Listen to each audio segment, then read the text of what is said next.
If you have heard of flying rivers, if you look at the world map, you notice that most deserts are found between 15 and 30 latitude.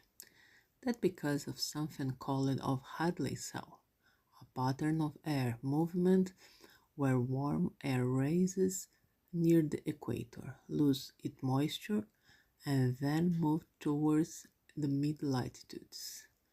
As this air travels over land, it usually drops some rain and then dries out, but that's not what happens over the Amazon.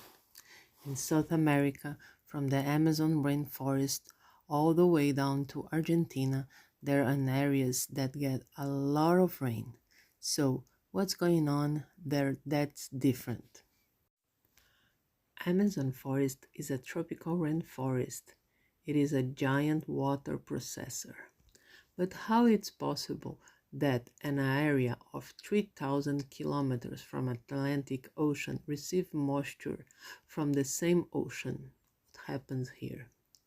There are big trees with huge roots that remove water from water tables and release water vapor through their leaves. These leaves are incredible evaporation structures. A single large tree can release up to 1,000 liters of water into the atmosphere per day. The entire Amazon rainforest releases around 20 billion tons of water daily. To give you an idea, the Amazon River, which carries 20% of all the fresh water that reaches the oceans, is responsible for about 17 billion tons of water. So, the river or vapor that rise into the atmosphere is larger than the Amazon River. However, something more than water vapor is needed to trigger rainfall. The trees, during along with water, release gases called volatile organic compounds that are extremely reactive in the atmosphere. These compounds can form particles that act as a cloud condensation nuclei. In other words, they help initiate the formation of clouds and ultimately heavy rain. The Amazon forest produces its own rain. Besides produce its own rain, it produces the so-called flying rivers that are responsible for fertile soil and rains from Cuiabá, Brazil, until Argentina. This region is responsible of 70% of GPD from South America.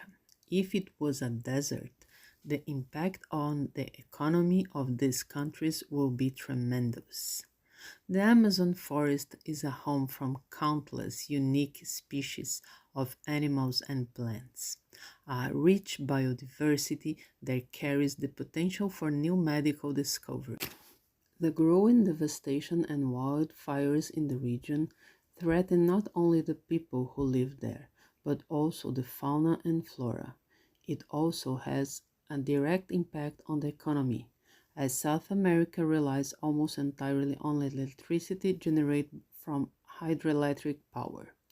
Without Amazon forest, there will no longer be the rains that feed the rivers of these hydroelectric plants, nor will farms be able to rely on the rainy seasons. That's why flying rivers aren't just a scientific concept that only scientists should care about. They affect countless species and environment.